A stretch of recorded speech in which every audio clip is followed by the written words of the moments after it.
السلام عليكم ورحمة الله وبركاته.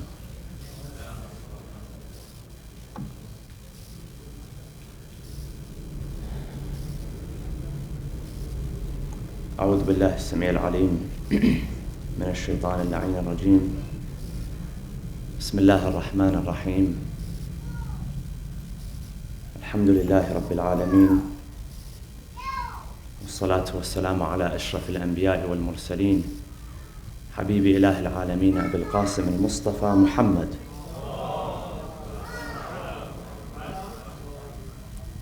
وعلى أهل بيته الطيبين الطاهرين المعصومين المنتجبين. قال الله في كتابه الحكيم: بسم الله الرحمن الرحيم: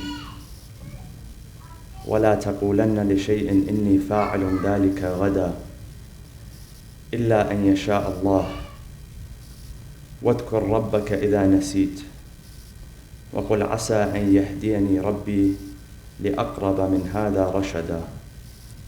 صدق الله العلي العظيم، وصلوا على محمد وآل محمد.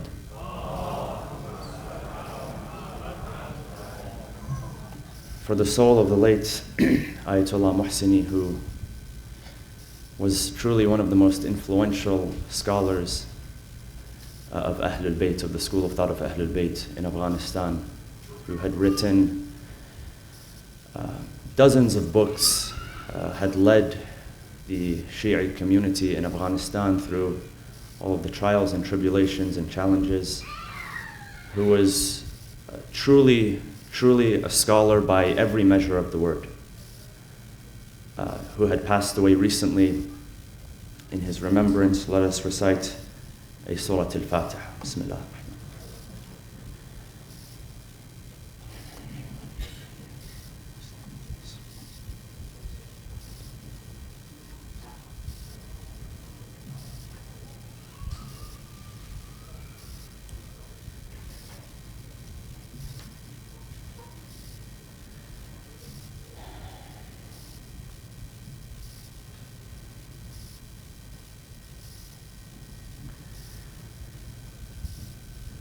Chapter 18 of the Quran, Surah Al-Kahf.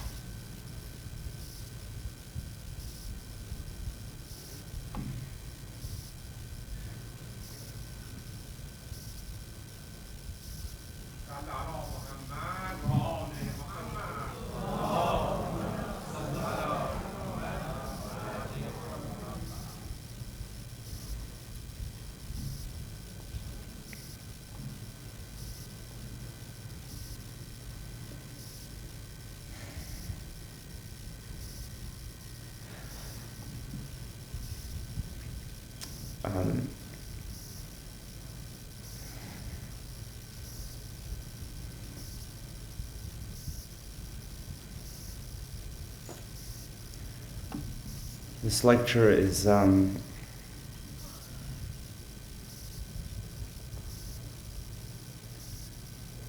is dedicated to a friend and a classmate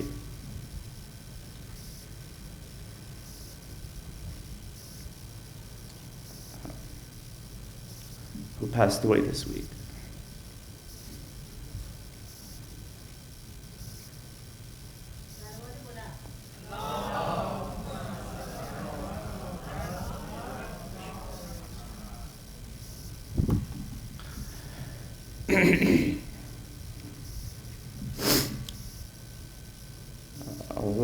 I'll give you more information later, but he was 32 years old.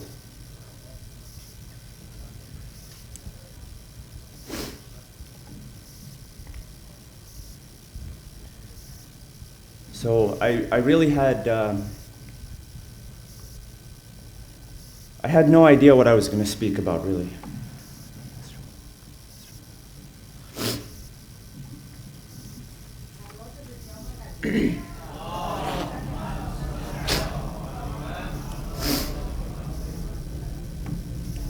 But the verse came to my mind, وَلَا تَقُولَنَّ لِشَيْءٍ إِنِّي فَاعِلٌ ذَلِكَ غَدًا. And do not say of anything, surely I will do it tomorrow. And this verse was revealed to the Prophet Muhammad sallallahu alaihi wasallam Because the non-believers would come to the Prophet and they would ask him certain questions. And the answers were not readily available. So sometimes God would reveal an answer to the Prophet, and sometimes the revelation was delayed. And this was a test of faith for the Prophet. So one day the non-believers came to the Prophet and they asked him a question. And the Prophet said, I'll have the answer, without saying insha'Allah. And the answer did not come. So the verse says, وَلَا تَقُولَنَّ لِشَيْءٍ إِنِّي فَاعِلٌ ذَلِكَ غَدًا إِلَّا أَن يَشَاءَ اللَّهِ. Never say that I will do something tomorrow without saying insha'Allah. Because it's the will of God. Everything in this world happens through the will of God. Everything. And sometimes we have a very selfish view.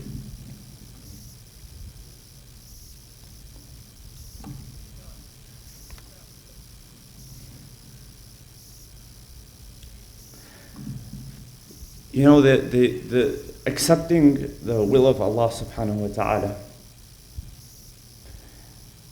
And if you understand the history of that, the Mashi'a, because Allah subhanahu wa ta'ala speaks in the Quran of His Mashi'a, His desire,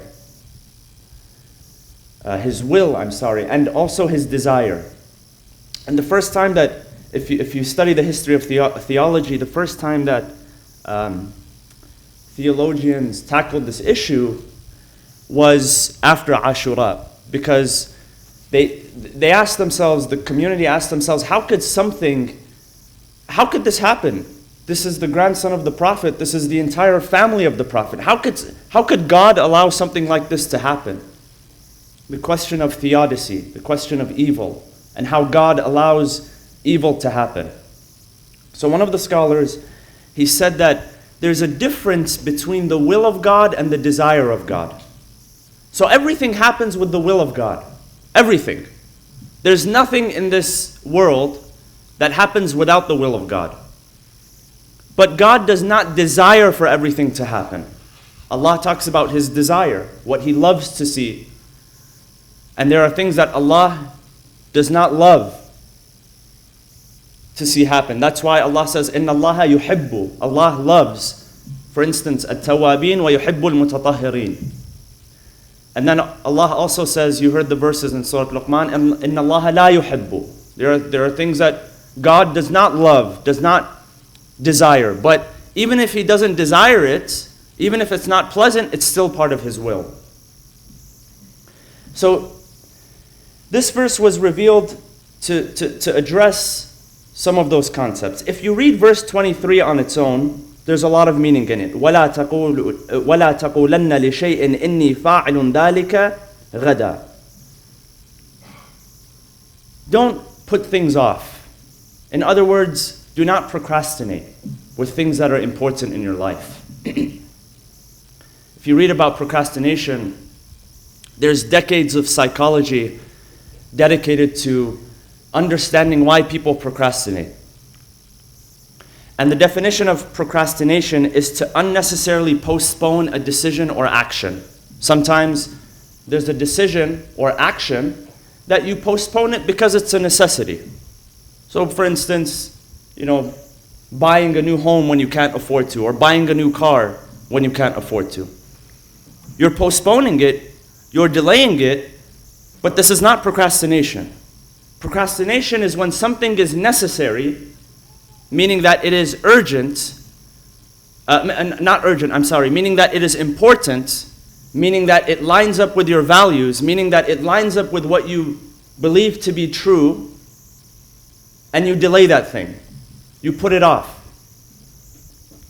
And sometimes when we look at procrastination, you think of your kids, teenagers, they procrastinate with their homework, or you think of yourself when you procrastinate with an assignment. And there's decades of psychology that's dedicated to figuring out why people procrastinate. Sometimes we think that it's just because this person is lazy or unmotivated. And what psychologists tell us is that may be what it seems on the outside, laziness or the lack of motivation. But in reality, there's something much deeper that's tied to it. Some of us suggest some psychologists suggest that procrastination is tied to anxiety and the fear of failure.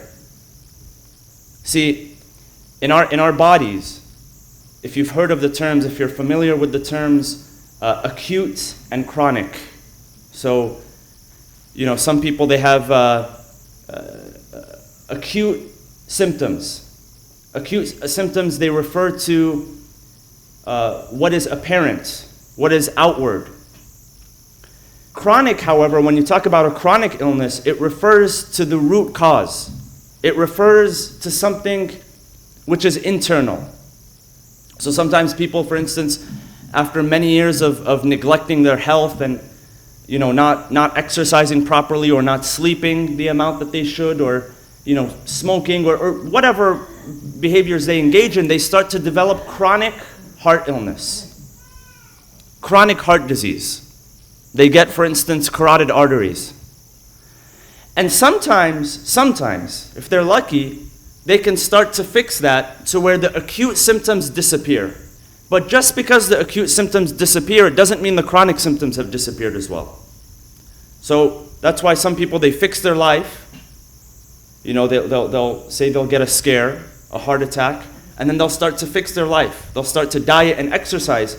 They could still get a heart attack. The risk is lower, but if they develop chronic illness, even though the acute symptoms go away, because the underlying cause, the underlying factor is still there, they're still at risk for a heart attack. So when you look at certain human behaviors, such as procrastination, the acute symptom, we look at it as laziness, or unmotivated, or unorganized. But the chronic issue beneath that is anxiety and fear of failure. That's why if we just think about it as, this person just needs to be motivated. That's why people, they'll read a book or they'll watch a 5-minute YouTube video and they're motivated. I'm motivated to start working out. Motivation is great, but it's like taking a shower. You have to do it every day for it to be effective, if you know what I mean. If you take a shower once a month, it works for certain things. You can kill off the bugs and whatnot, but it doesn't work for people around you. It doesn't work for good purposes.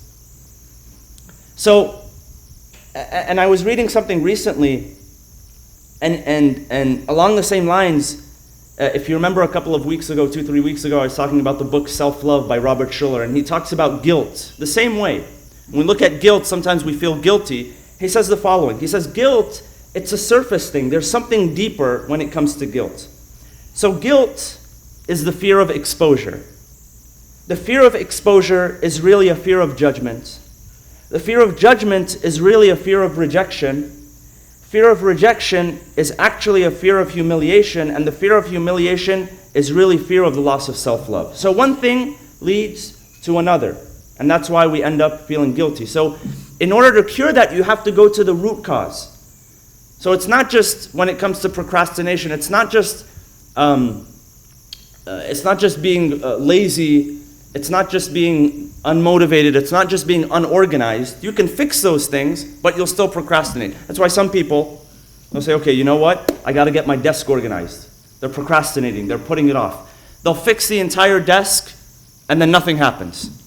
You still won't start on that assignment or that project. Because seldom does it have anything to do with organization. Now, I'm not saying be a disorganized person, but understanding, what I'm talking about here is understanding the root causes of things. وَلَا تَقُولَنَّ لِشَيْءٍ إِنِّي فَاعِلٌ ذَلِكَ غَدًا. Don't put things off completely. One thing that we learn is that tomorrow is an illusion. There's no such thing as tomorrow. Tomorrow hasn't happened yet. Some people, they live in a tomorrow that doesn't exist. They live in a past that will never come back, and they forget to live in the present time, which is the only time that you have. This is the only time that you have, right now. We tend to live so much in the future, and sometimes the future is not even guaranteed. Now, this doesn't mean that you don't plan for what you do next month, next year, and the year after. You live in the present, and you act and you behave in the present. There's a narration from the Prophet Muhammad sallallahu alaihi wasallam.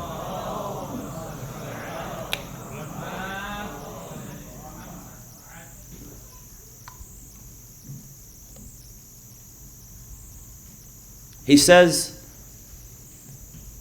أخوف ما أخاف على أمتي خصلتان الطمع وطول الأمل. He says there are two things that I'm most fearful of and most concerned for my people from. One is tama, greed, always wanting more. And the other is طول الأمل, having high hopes. Always having high hopes in the future to where you forget about your present. Not having dreams and goals. You can have those things if it motivates you and if you're going to work towards it. You need that actually. But doing so in a manner that makes you forget about where you are right now so that you don't do anything about it right now. There's a narration that says that one day, maybe I've shared this before, but one day a man came to Harun al-Abbasi. Harun al-Abbasi, you're talking about 150 years after the Prophet. And this man had lived long enough that he had seen the Prophet, that he had accompanied the Prophet, that he had heard the Prophet speak. So he comes into the presence of the Khalifa, and the Khalifa is very honored. He says, oh wow, what an honor. Can you honor us with a hadith that you heard the Prophet speak? So he says, قال رسول الله, and he says that hadith, that exact same hadith. أخوف ما أخاف على أمتي خصلتان. So Harun is very, very impressed. He tosses him a bag of gold dinars or whatever, how much ever it was. He begins to walk away. The man begins to walk away and he starts to mumble. He says something. So Harun says to the guards, to his cronies, whatever, he says, capture him, take him. What was he saying? Was he criticizing me?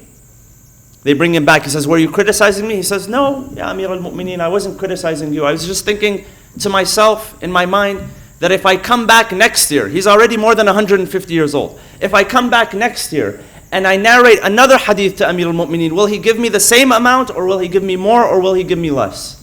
And he's 2 steps away from the grave. Not being thankful for what's already in his hands right now. So there's nothing wrong with planning. Actually, you have to have plans. People who don't have plans, they begin to drift left and right. And the shaitan's favorite people are people that don't have plans for their future. But not to a point where it distracts you or it debilitates you from your present moment, because the present moment is the only moment that you have. There's a psychologist, and he was talking about, he had written a book, and he was talking about how, really, we tend to really hype up the past and the future. Sometimes something happens, say we injure ourselves or someone hurts us, and we get over it. But then 10 years later, you get around a circle of people that convince you that what happened to you was 100 times worse than what it really was. I'm not talking about oppression and abuse and sexual abuse and things like that. No, that's very terrible. But there are certain things, if you think about it, whatever, you got over it, you forgot about it. But somebody else made it a very big deal. Or things in the future. You get excited about your sports team that's going to win. And once they win, you're like, oh, whatever, cool, awesome. What happened after that? Everybody forgets. So we tend to live so much in the past and the future, but we forget about what we have right now. And the reality is that tomorrow is an illusion, and it's not guaranteed to anyone. And death does not respect a person whether they're young or old, at all. When Malak al-Maut comes, that's it. We read the story of Suleiman, commander of armies, of men and jinn. A man who Allah subhanahu wa ta'ala says we gave him the ability to bend iron. And he can control the clouds. And if he wanted to transport himself from one place to another, he can do so. And that he built a castle which was so grand that the Queen of Sheba, she came in and she had to lift her dress to walk over because she thought she was walking over water, when in reality she was walking over glass which had water going under it. Things that you see today when you look at the homes of millionaires and that sort of thing, happening thousands of years ago. And he's standing there watching his armies of men and jinn with a cane. And when Malak al-Maut came to him, the angel of death, he did not even have the ability to sit down. Malak al-Maut did not even give him the 2-second notice to sit down. He had to die standing there. And it wasn't until the termite ate from the wooden stick that he came crashing down like a tree. And his men and jinn looked to each other and they said, had we known that he was dead, we wouldn't work these, we wouldn't be working overtime. This is overtime that we're working right now. He died a few hours ago or a few moments ago. That's how much labor he had exerted over them. Not even 1 moment, not 1 second, no one. No one's the exception to the rule. So I shared this message one time about the difference between having a sense of urgency versus being hasty. The Quran describes man as being hasty, ajul. That we want things to happen right away. That when we turn to Allah, we want our answers to be given right away. When we start committing, going to the gym, we want to see results right away. When you start a business, you want to become a multi-millionaire overnight. You marry someone and you expect to be satisfied overnight. It doesn't happen that way. Nothing in this world happens. On what planet does this happen? It doesn't happen like this at all. The Quran says that we're created and we're given this sense of ajal, being hasty. One hadith tells us the following. It says that when Allah subhanahu wa ta'ala created Adam, He created his mold. First He created his mold. And then He breathed into him spirit. And before he was completing the breath of spirit into him, Adam wanted to stand. Before the process of him having life was even complete. So our great-great-grandfather is to thank for that spirit of hastiness and wanting things to happen right away. So everything we want, they say we live in a microwave culture. We want everything to happen right away. We live in an instant coffee culture. It has to happen right away. One of the blessings in our life is our microwave stopped working last December. And I intentionally haven't replaced it because it's a great place to store bread now. And you have to reheat it either in the toaster oven or in the oven, or you cook it on the stove. It's much healthier for you, it's better. And it's also patience as well. You might walk away from it and forget you're hungry in the first place, so it has multiple purposes. But we want something, if it heats up for a minute and a half, it's too long. It has to do it in a minute or 45 seconds. And so food scientists and engineers have to come up with ways to heat things much quicker and spend a whole lot of money and research, do R&D about that stuff. Because we want something, we want everything right away. We can't wait anymore. It has to happen right now. Now, when we talk about urgency is having a great work ethic, but being patient with your results. So when it comes to your work ethic, say your spiritual life, you have a sense of urgency when it comes to fulfilling your prayers on time. When it comes to allocating the best of times to speak to Allah subhanahu wa ta'ala. But with the response, have patience. And if you can apply this ethic and this understanding across every area of life. So one thing I want to share with you, and I'll end off on this note, is, so how do you put this into practice? Well, when you look at your life,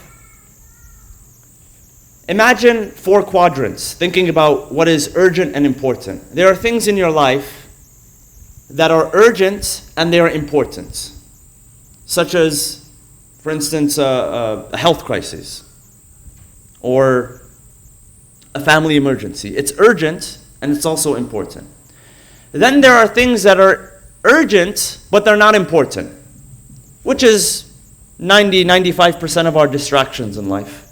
They say breaking news, and it's always breaking news. It's the same news, but it's breaking news, I don't know.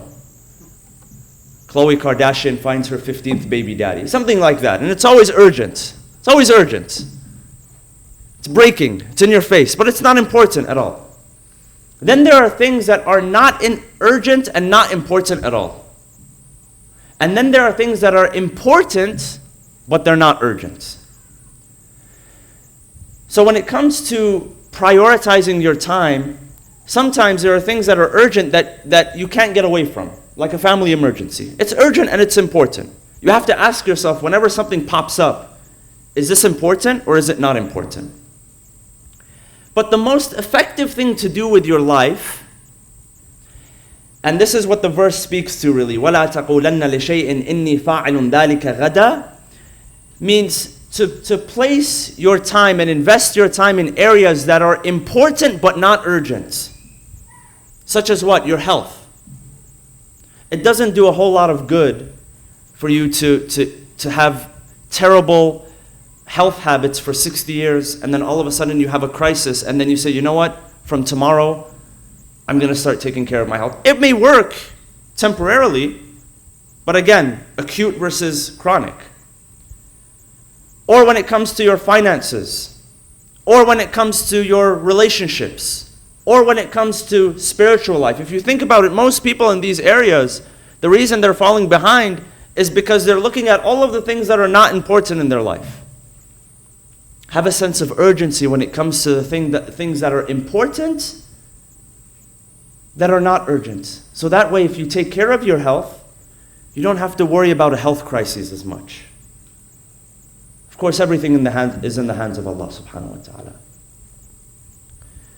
The reason I want to say this, my friends, is because we don't know how much time we have on this earth. Sometimes we know that there's a conversation that we have to have with someone, but we put it off because of fear of criticism, chronic symptoms, fear of criticism, fear of embarrassment, fear of rejection. How will this person look at me if I talk to them about how I truly feel? Spending time with people that we truly love, being mindful, being in the present moment, spending quality time with people. Your children will never ever forget the quality time that you spend with them, ever. They won't.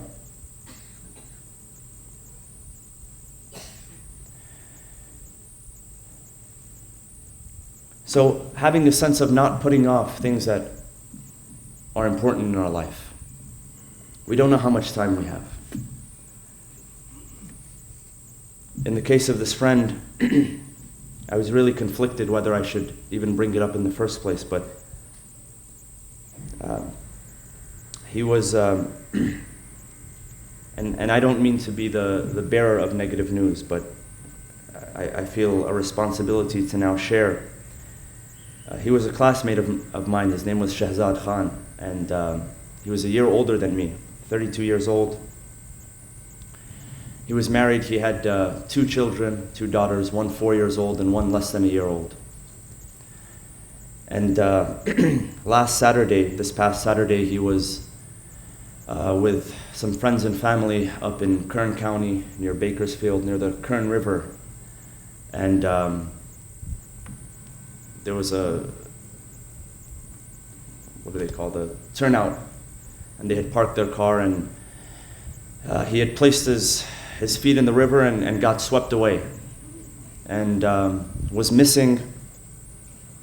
And today I received a text that they found his body in the morning. I was there with the search team yesterday in Bakersfield. We were searching for a number of hours with the entire family. And there was no sign at all. My friends, please be careful. When you're out with your family having fun, please be very, very careful. Nobody had expected this to happen. And it happened within a split second. And as I was driving back yesterday, I was thinking, what do I even talk about? I was very, very conflicted. And the message that I thought of was, please don't put off anything till tomorrow. This could have been myself, it could have been a friend, it could have been anyone. So please remember him in your prayers. Please recite a Fatiha for him. Please pray that Allah subhanahu wa ta'ala brings comfort to his family. I was with his family yesterday. Please pray that Allah subhanahu wa ta'ala brings comfort to them. I don't have any other updates except for the fact that they found his body this morning. But inshallah, when I do, I will provide updates for those of you who would like to know. But please remember his family in your prayers. He was a very, very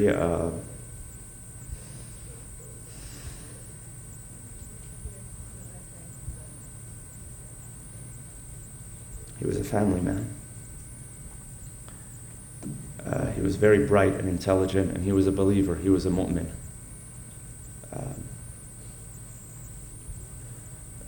And he was always smiling, which is the attribute of a believer. So please remember him in your dua, and please recite Surah Fatiha for him and for all of those who have passed away from your loved ones. Let us ask Allah subhanahu wa ta'ala to bring relief to all of those who are in need of dua. Bismillah ar-Rahman ar-Rahim. Alhamdulillahi Rabbil Alameen, ar-Rahman ar-Rahim, Malik Yawm al-Din. إياك نعبد وإياك نستعين اهدنا الصراط المستقيم صراط الذين أنعمت عليهم غير المغضوب عليهم ولا الضالين صدق الله العلي العظيم وصلوا على محمد وآل محمد